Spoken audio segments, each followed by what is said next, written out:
You guys all set?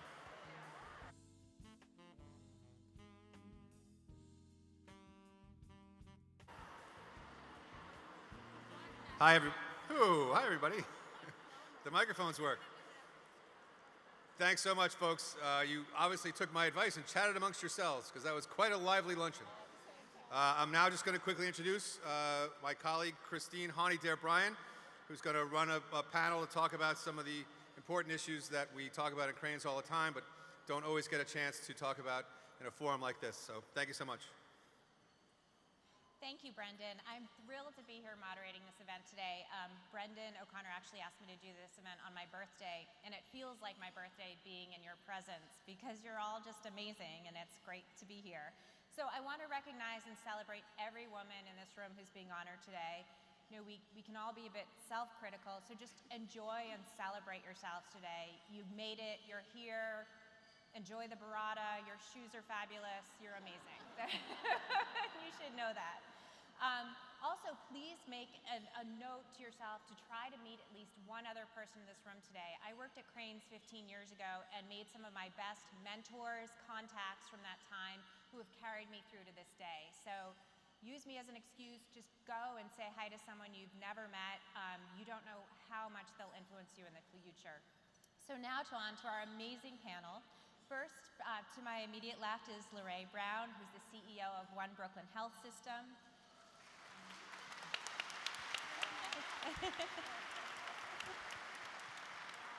We have Mary Callahan-Erdos, who's the CEO of Asset and Wealth Management for JP Morgan Chase & Co. We have Senator Andrea Stewart-Cousins, who's the temporary president and majority leader of the New York State Senate.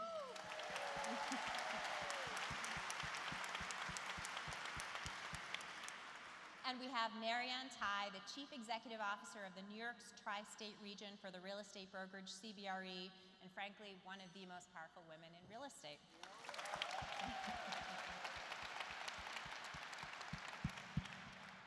So when we were planning this event, I was working with Brendan, our managing editor, and Courtney, our amazing event organizer, and we were talking about how we started talking with Senator Cousins, how you are one of the first women to break into a room in Albany that's never had women. And we realized stepping back that all 4 women on this stage have been in rooms where women have never been before, corridors of power, rooms of power. And I just wanted to see if you could kind of take us through what that first experience was like, what you really remember from that moment, starting with Lorraine. Just checking. So what I would say was the first experience was wondering if anyone was listening to me, because I would say something and then a man would essentially repeat what I said. I don't know if you've had that experience. And then, I would say, I got to a point where I would say, I just said that. Because before I'd gotten to that point, the conversation would ensue, and folks would say, oh, that's such a great idea. And then I decided I was going to take back my idea. Oh, that's very interesting. Yeah. Excellent. Well, first of all, happy birthday. Thank you. So I think, I don't know, maybe I'm just getting too old, but it was very long ago that I was the only woman in the room, and I think at that point when you're that young it doesn't make any difference. You don't sort of even know, and you go and you do your job and you become a subject matter expert and you work really hard and people either want to hear what you have to say or not, and you make your way through it. I feel incredibly blessed to work at JP Morgan Chase, and we have 260,000 people, of which over half of the whole organization is female. So that's a really fabulous thing, and it starts at the top and it trickles all the way down, and you just can't stand for rooms like that, which definitely exist all over this world, and it's each and every one of us that has to sit and listen to the other person, and you shouldn't have to say that was my idea. Someone else should say, that's just what Lorraine just said. Well, they're not saying that anymore. We know. We've heard all the way from Brooklyn. Well, first of all, ditto to that. I think we've all been in those places where people don't hear it when you say it. From my experience, as Christine said, I am the only woman who is in the proverbial room who's been elected, because the three men in the room in Albany are the governor, the majority leader, and the speaker. Those are the proverbial three men in the room. So I'm the first woman leader in the history of New York.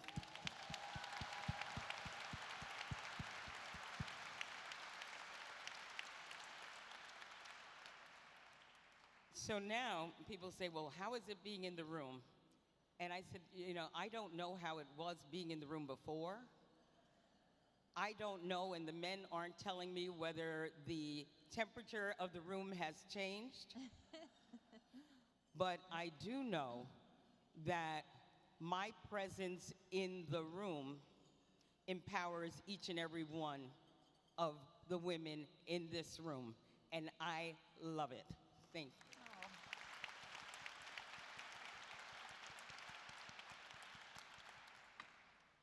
So for me, a slightly different take on this.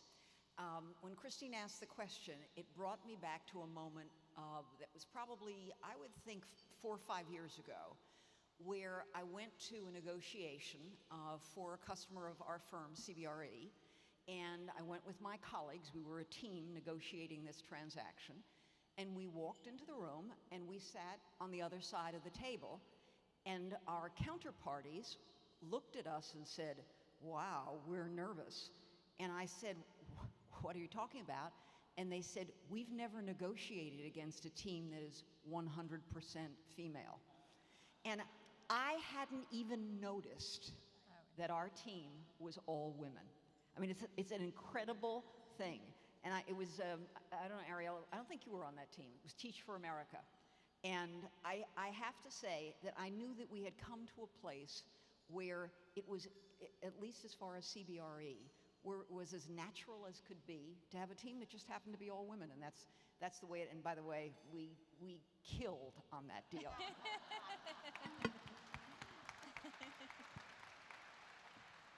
That really leads to my next question about power. How do you kind of define and view power? Is it being the only woman in the room? Is it something very different from that?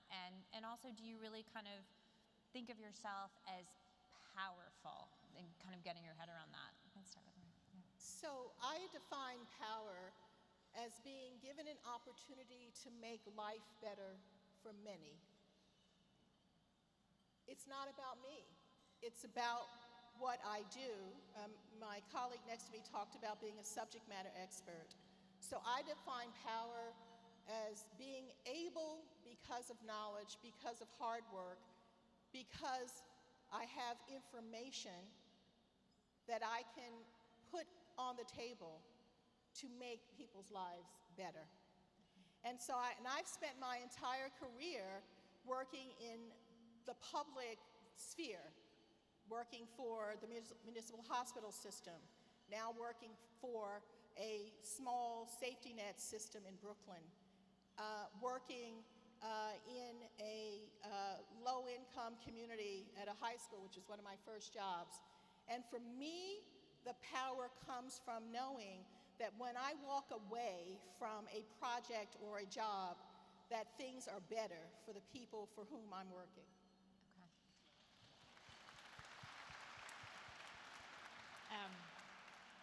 Power is a funny and strange word.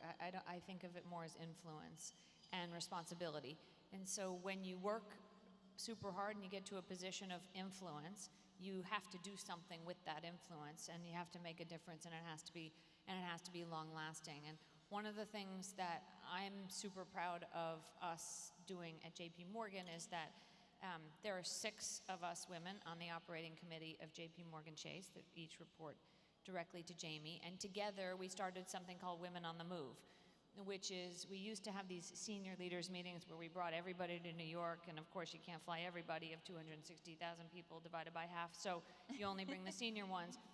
And instead, we took that out, and we as a group went out to all the different regions, to the branches in Arizona, to the office in Tokyo, etc., and tried to figure out how we were going to empower people to see that they could go as far as they wanted to go, that we needed to make changes in different places. We wanted to hear what their issues were. There are different issues if you're a teller than they are if you're a professional sitting in an office in Hong Kong.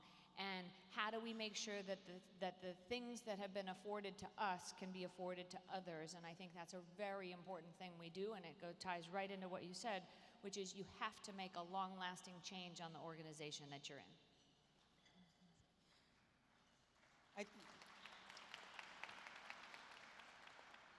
Power for me is so many dimensions. I think the first thing is the power to know who you are wherever you are, and the power to recognize your power. Because no matter where you are, there's going to be somebody who's going to think you shouldn't be there. And unless you actually know who you are and why you are actually the best person to be there, you don't have power. So the power has to start from within. And then when you walk outside, and I remember just very anecdotally, the first time I was elected as a county legislator, I was going to visit a housing development. And when I got there, I was shown a playground. And I was told later that that playground did not exist the week before. They built the playground because I was coming. Now I go everywhere I can where they need to see me.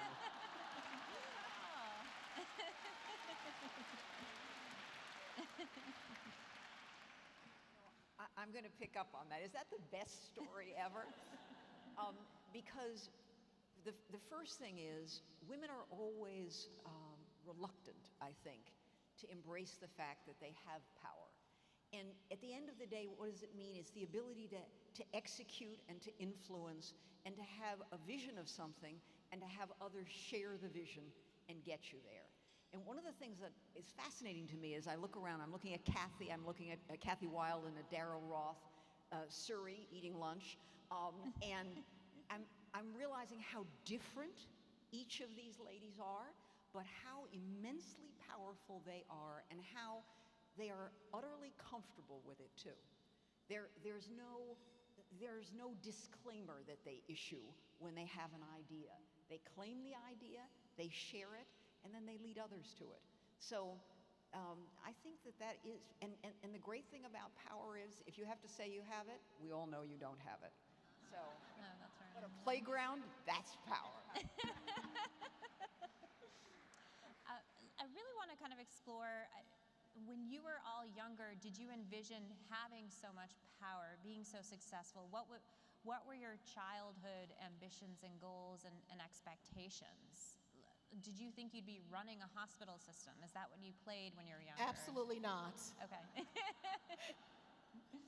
But what I did envision is that I would be in a position that was different than that of my parents. Okay. That being the first person in my family to go to college, I knew that I had a great deal of responsibility because of that and because of their sacrifices. And not just their sacrifices, but aunties and uncles, some of whom were blood relatives, some of whom were not, but a community of people who had expectations of me and my sisters. And so I knew that I had to do something that would make them proud, even if they never knew, ultimately, because both of my parents are deceased, so they don't know where I am now. But I know that I'm making them proud. And I know that I'm making my family and my extended family and people who grew up in Newark, New Jersey, in the middle of the South Ward, where we watched the Army come through during the riots. I know that what I'm doing contributes to people who may not have had hope, but who can have hope in just looking at my accomplishments.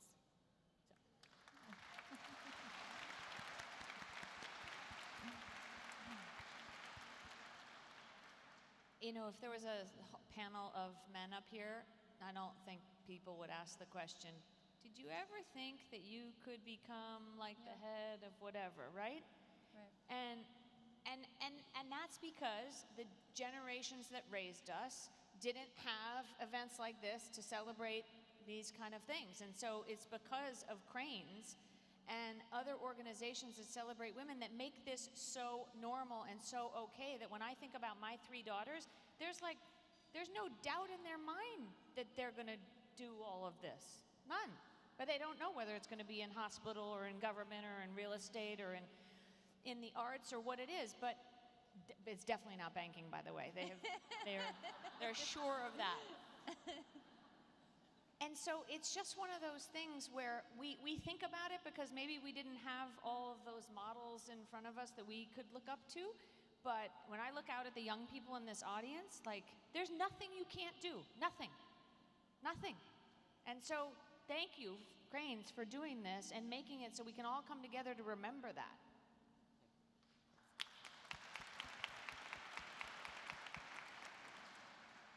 And of course, you know, when I was growing up, Crain's wouldn't have had any women to actually celebrate. You know, I mean, there's a reality. Nor would Crain's have been expected to celebrate any women. I mean, the reality was when I was growing up, and I was growing up in the 60s, so we were in a time where, did I think I'd ever be in government? No. You know, did I ever see anyone that looked like me in government? You know, Shirley Chisholm. But she was certainly an anomaly. In fact, women in these positions in general were very rarely seen. And for those of you who are thinking, like, how would you ever do that? Trust me, I couldn't even speak in public when I was in my teens or in my 20s, and even going into my 30s, I had a phobia. So my journey has been extraordinary for me, and because it's been so extraordinary, I love to share it, because I know that because I'm sitting here, because I have a story, it's so that other people can understand the opportunities that they have to recreate whoever it is you think you are, whoever it is you might want to be. So no, I never saw me. In fact, you're talking about the system. I mean, when we were growing up, you were going to be a nurse. You would not be running a hospital system. No.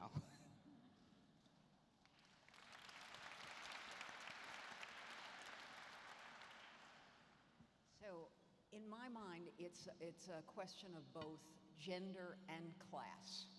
I grew up in a working class family in the South Bronx.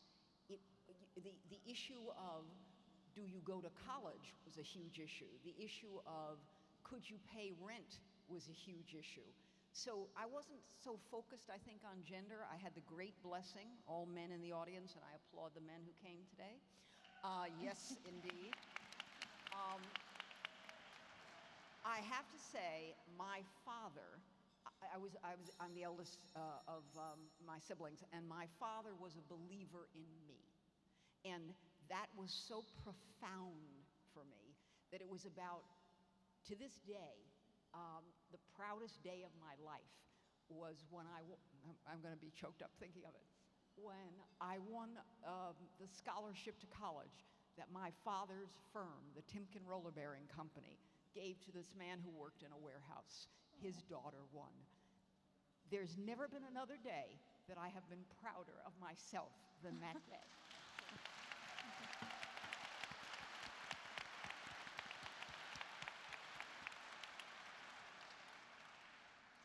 That leads to my next question about who has had the biggest impacts on your careers. Has it been other women? Has it been men? And really taking off, departing from Marianne's point, who is that person for you all?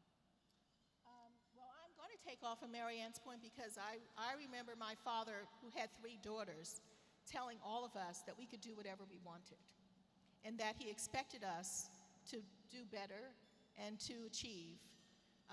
So of course, you have to start with your parents. But I also had mentors along the way who realized for me that I could do more than what I thought I could do. One of my best friends to this day, of 40 years of friendship, was my first mentor, who actually said, you can do this. You can, and I, take on a job that I thought was bigger than I could handle. Another mentor here in New York, who happened to be the chairperson of the board, who also said, I know that if I give you this project, you will get it done. So part of it was just having people who would say, you can get it done. I have faith in you, which for me, it was I couldn't disappoint them, right? And therefore, I had to get it done. But I'd also say, there's mentors, and then there are partners, and then there are folks who support you. So throughout my career, I've had colleagues who, and I hope, saw that we were our support system. Okay. And in having a support system, similar to what you were saying about going out into the different regions and pulling in the women and saying, what do you need to be able to do what you want to do?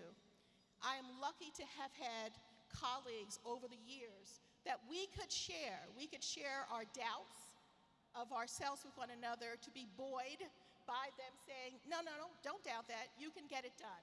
So it's mentors and colleagues, and I think being a woman, and particularly a woman of color, sometimes you need both, because oftentimes you may not find that mentor, but if you can wrap yourselves around a support system, then you can succeed as well. Thank you. Yeah. I think that's so important. I would say three things. One, exactly what you said. A mentor sees something in you that you don't see in yourself. And so you need those people in your life. But the second thing is that a mentor is someone who will tell you what you don't want to hear. And that's really important. And the third thing is you have to be mentorable. And mentorable means that you don't come out of a meeting and say, how'd I do? Because you know what the answer is going to be? Great. Like, what else do people say? That's just like a hello. And so if you're mentorable and you want to learn and you want to get better, you will say, so I just want to know one thing I could have done better in that meeting. Now you have a mentoring moment and you have told the person you want to be mentored. And I think that's super important.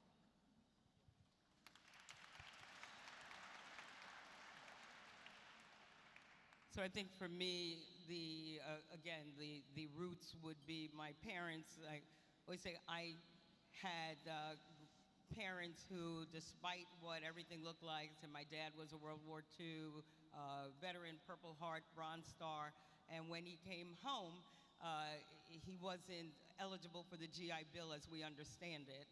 So we lived in the Amsterdam housings not too far from here. My mom typed 100 words a minute, and corporate America would not hire her because of the color of her skin. So the realities of they're still, under those circumstances, encouraging us every single day and showing us by their hard work, despite the obstacles and doors closed, have created a foundation for me that allows me to understand the difference of how I'm living. Yes, I was the first person to go to college as well, but also recognize how they had to survive and the passion for education and faith and family that they put in me. When I fast forward, I would say that, again, in politics, but I never expected to be in politics, but what I did expect to do, quite honestly, is to fight for justice and fight for the right things to happen. And so my mentors were those heroes every day that stood up in the face of tremendous odds and still kept forward. And I fortunately married a wonderful man who insisted that I was great. And I said, okay. And never wavered.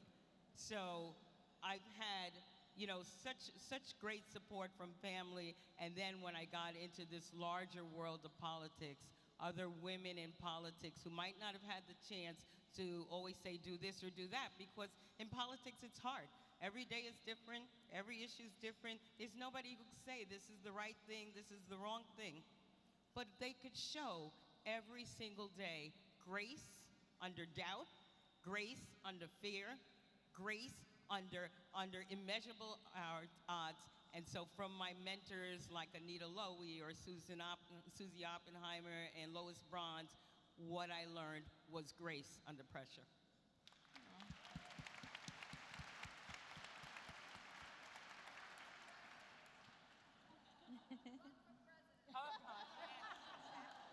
A little grace can help, right?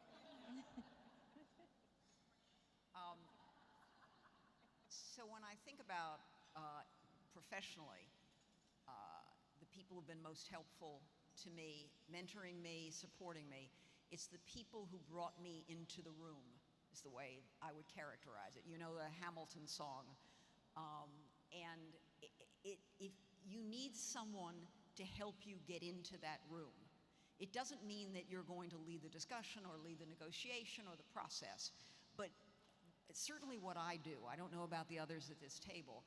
I don't think there's a book I could pick up and hand to somebody and say, this is how you get to be successful at commercial real estate in New York City. I mean, this volume doesn't exist because I would have read it, I would have memorized it, I promise you, if it existed. It is, it's passed on from one generation to the next, and I think until the generation just before me, it was only passed on from one man to another man. And I was blessed with a woman who managed to get into the room herself, and her name is Carol Nelson, and I can tell you that she took me to those rooms, and I got to sit and learn the business, watching it transpire in front of me. And I think that is the way to learn. By the way, I had a wonderful happy moment just recently. CBRE has a wonderful summer intern program. We had over 50 interns in our Midtown or our Manhattan offices this summer. And my mentor, Carol Nelson's granddaughter, Lena Nelson, was one of the interns. And I promise you, I did not put my finger on the scale. Out of all the interns, she won the prize for the presentation that she made. So it was like at this moment of sort of the circle rounding. But that's what you want. You want someone who will take you along with them and show you how it's done.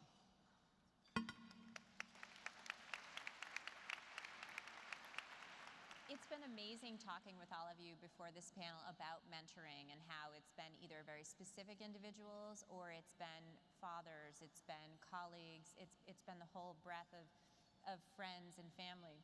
Now that you're in a position to mentor others, I've loved hearing about the programs you've all been involved with in mentoring. And if you could just take the audience through, starting with you, Lorraine, about how the types of activities and programs and mentoring things that you work on every day is just really interesting and illuminating. Well, I don't work on mentoring programs every day, but I do get an opportunity through different venues, like the Greater New York Hospital Association.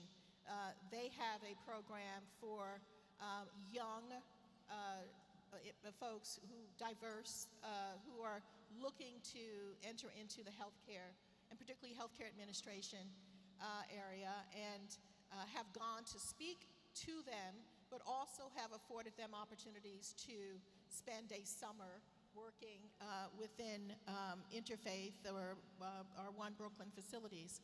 The other area that I'm most proud of is the National Association of Public Hospitals. They've changed their name, but the American Essential Hospitals. But they had a fellows program for people who were in healthcare but not yet the CEOs or the COOs, but for individuals, for them, it was how do we nurture, how do we bring information to bear for the folks who are really in the trenches, working in public safety net hospitals. And I was proud to be the chairperson of that, president of that organization, and to help to influence how that program was designed. And I made it my business every year to make sure that there were a lot of people from New York City's health and hospitals who participated in that. And I believe that from those programs, people get not just the sort of content information, but it's that networking, it's the establishment of those relationships. Because whether you're in New York or in Chicago or in Boston, if you're working on similar issues, you can pick up the phone and say, well, how are you all dealing with that? And so I'm most proud of my involvement in those kinds of activities. I would, lots of mentoring. I actually think, just like I said before, that the next generation, and you can see them here in this room, they need little mentoring, but not much. And the next gen that probably doesn't need a lot of it right now. The generation that I think needs the most mentoring are the ones that aren't sitting in this room. The ones that were at a company where when they had to make a choice in their life of prioritizing different things and there wasn't flexibility in the workforce, they opted out. And they have a very hard time getting back in. And so one of the things we did at JP Morgan, and all of you can do this at your company, is we run something called a reentry program. And we run it like a summer internship, but we do it in the fall, because summer's not the greatest time for people who are trying to think. And we do it like a summer internship where we say, we got 3 months with each other, okay? And then it's gonna end. You come, we see how you're functioning, you see if you like going to work every day, and then it's over. I don't have to fire you at the end of it, and you get to see, I get to see, and we get to test. And it takes that barrier of like, are you sure you're gonna know how to come back into the workforce, and are you sure you're gonna be dedicated? And we run it, and we have such, it's something like 100 to 1 in applications to slots that we have, just right here in New York City. And I think each and every one of us can do that and try and get the women who aren't in this room back in the workforce.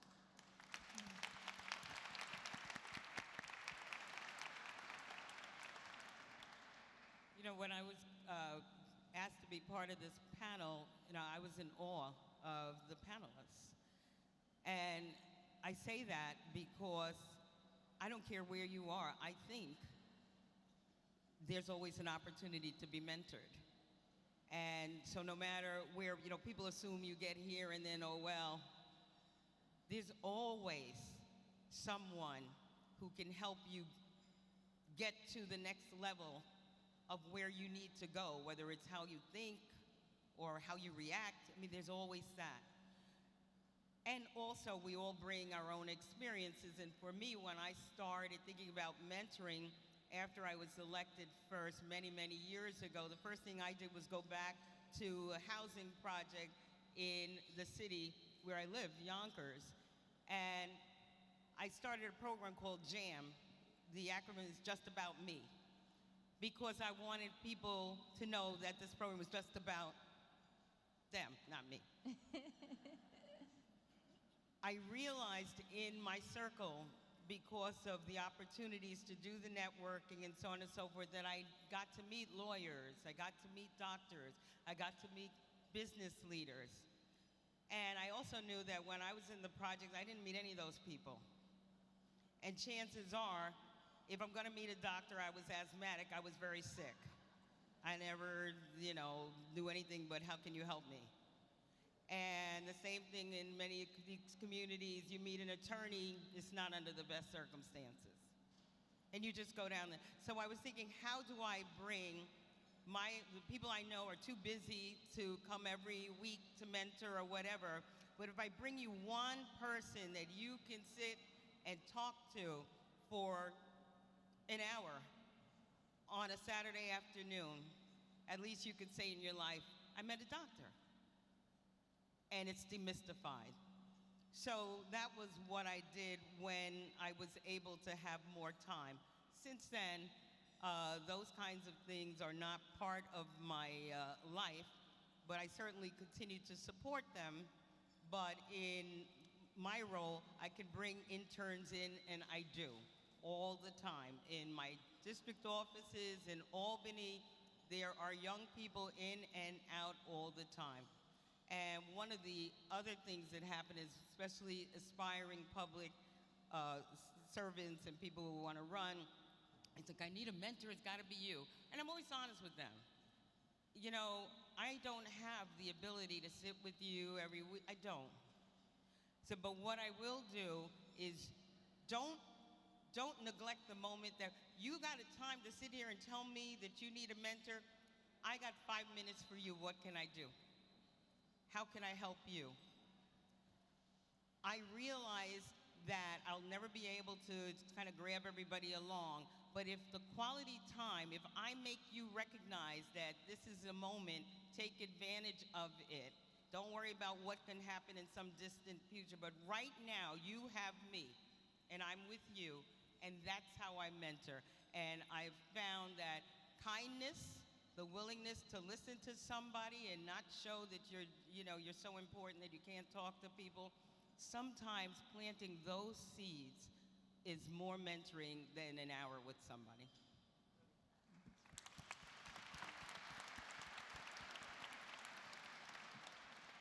Why do I have to come after? So, just picking up on two themes here. The first is the issue of kind of opening your lens to the world. You know, one of the great things about the city we live in is that it's inexhaustible. The nature of the people that you can meet, the way people think, what they talk about. One of the things I love most about our business. But what a mentor can do is open the lens wider for you, enable you to see the world better, and to see it more completely, and also to encounter things you haven't. And the second part of that, the flip side of that, is the network that you create. And it makes me think of, CBRE has a women's network that was established nationally. A colleague of mine in Chicago, Lisa Konitschka, established it in 2000. That is the most vibrant organization, and I think has really played an instrumental role, actually maybe the instrumental role, in the gender comfort, if you will, of our larger company. In addition, we have a wonderful New York chapter, I'm proud to say. The head of our New York chapter, Ariel Ball, please wave your hand there, Ariel. She is this year's chapter, and we do not just real estate stuff together. We go to the Met's annual, the Met lets us come and look at their fashion and whatever, and we build this great bond. And then I have people that I personally consider that I am their mentor, maybe self-aggrandizing. Some of them I saw here today. I don't know, Andrea Himmel I saw Marion Klein, I saw Marion Klein, I saw Rachel Loeb, who's like a new friend to me, and those are people that really the only thing I've done with them is widen their circle of acquaintance, to make sure they know the Kathy Wiles of this world, that they know the amazing array of people, male and female, that they can access in their professional life. And I can't tell you the pride I take in how their career, I've been doing this actually now for more than 10 years with this circle, their careers have blossomed, but also how deep the bonds between and among them have been. So that's my thought on mentoring.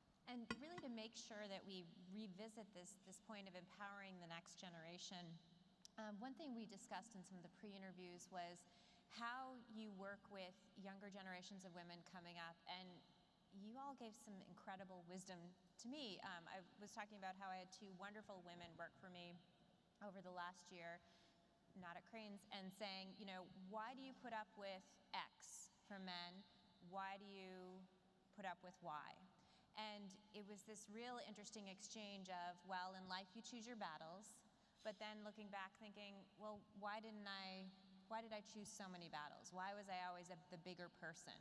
When you're looking at the next generation, have these discussions come up? Have these debates come up? And what advice do you give to these women who who are less tolerant, but I don't mean that that's not necessarily a bad thing. Well, my advice, and it's not just women of the next generation, but to any woman, is know your stuff. So that, if you know what, within whatever context you're engaging, if you know what you know, then you don't have to put up with anything. Right. So that's my message. And the other message is make sure that you always have someone that you can bounce things off on. And so it's not just about being embattled. It really is in how you can broaden your sphere of influence, broaden your network, and never believe that what you're doing or accomplishing is because of just you. That the only way that you're going to be able to be successful is to bring people with you. That's the message that I give. I think we live in an environment where I think I'm trying to get what you're asking. Like, are people trying too hard to make a point of like the bro community versus the? I think there's a generational difference that you have women coming up within the ranks of power now who are less tolerant of things that, Senator Cousins, we discussed this. They're less tolerant of some of the bro culture. They're less tolerant of that behavior.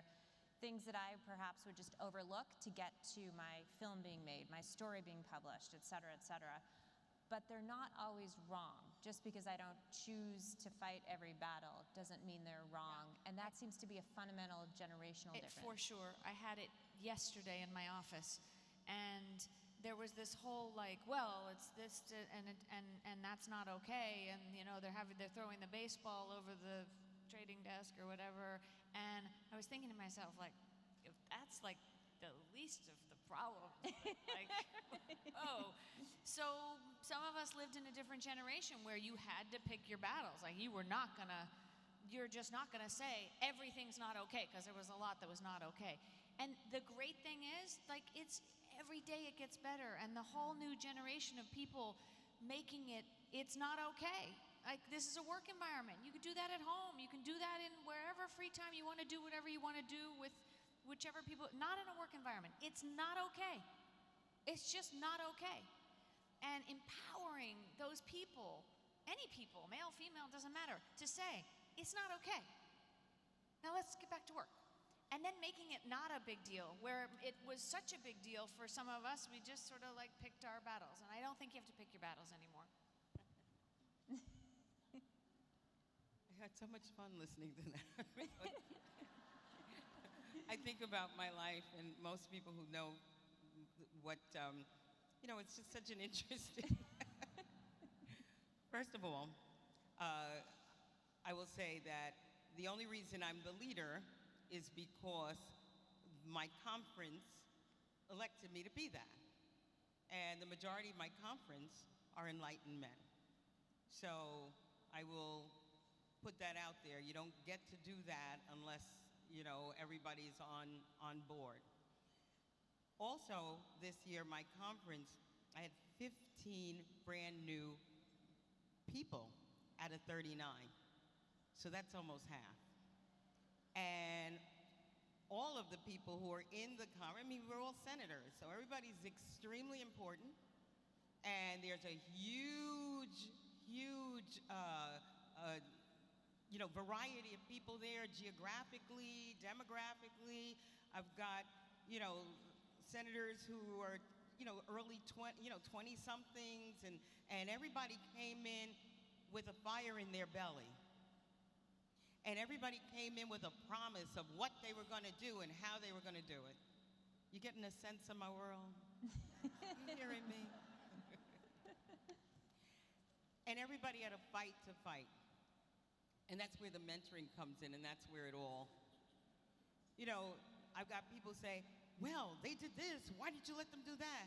Because everybody has to figure out for themselves, in the space that they are in, what's okay and what's not okay. You can show them, you can lead by example, you can tell them diplomatically, but we all know that we learn best from experience. And so those of us who have steady hands need to make sure our hands are steady. And there are things that in this generation are just not okay. And everybody has to know that there are certain things that are not okay. And once we've established what no longer, and again, I'm in what is a pretty male-dominated field, and I'm sure none of you know any of the things that happen in Albany over the years. But the reality is that we do draw the line on certain things that are not okay. And every other battle that you come with, you'll finally gradually decide whether or not it's worth fighting. But again, it goes back to the power of you. Who are you? So I'm again going to pick up on sharing. Listen, every day you get up in the morning, you have to make the following decision. Where am I placing my energy? Okay? Because every day counts, every hour counts. You got to put it where you think it will produce whatever the goals are that you've set for yourself and your life and those of your loved ones. So, if you are in a hostile work environment, you really only have two choices. It's really binary as far as I'm concerned, okay? It's either worth it for you to tough it out, to try and make change, to try and when I talked to Christine, I said at the end of the day, you have to be able to execute. You're nothing if you can't execute. You can have the biggest ideas in the world, but you can't bring them to closure, then you're just a dreamer. So the question you have to ask yourself is, what's it worth to me in this hostile environment to execute, and can I execute in this environment? If the answer is no, get out of that environment. The beauty, again, of the scale of the world that we're in here, there are a lot of choices out there. It's painful to change, it's painful to move, but I have to tell you, there are some people you will never change. Your goal in life may be to try and make the world more sensitive to women's issues and behavior that's appropriate, but if that isn't your life's calling, and you don't want to devote your life to that, and you're in an environment where you are required to do that too much, go somewhere else. I gave my sister this advice many moons ago, my beloved sister. She had a wonderful job at a network. She was a producer-writer. And I said to her, she said, they don't get me. She always had a big sense of humor and kind of strong personality. I don't know where, it must be genetic in our family. And I said to her, Joni, there's somebody out there who thinks your sense of humor is great. She moved from the network she was at. She went to work for Tom Brokaw at what she always called Nightly News, and then later Brian Williams, who, by the way, was fabulous with her. And it made all the difference in the world. They got her. They knew how to behave. They're out there, folks. All I can say is just pick your battles, place your energy.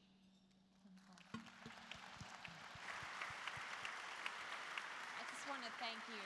You've been wonderful and inspiring, and I just want to thank you for being on this panel today. Yes, thank you so much to our panel and to Christine. That was really a great conversation. I'm thinking about it as I'm listening.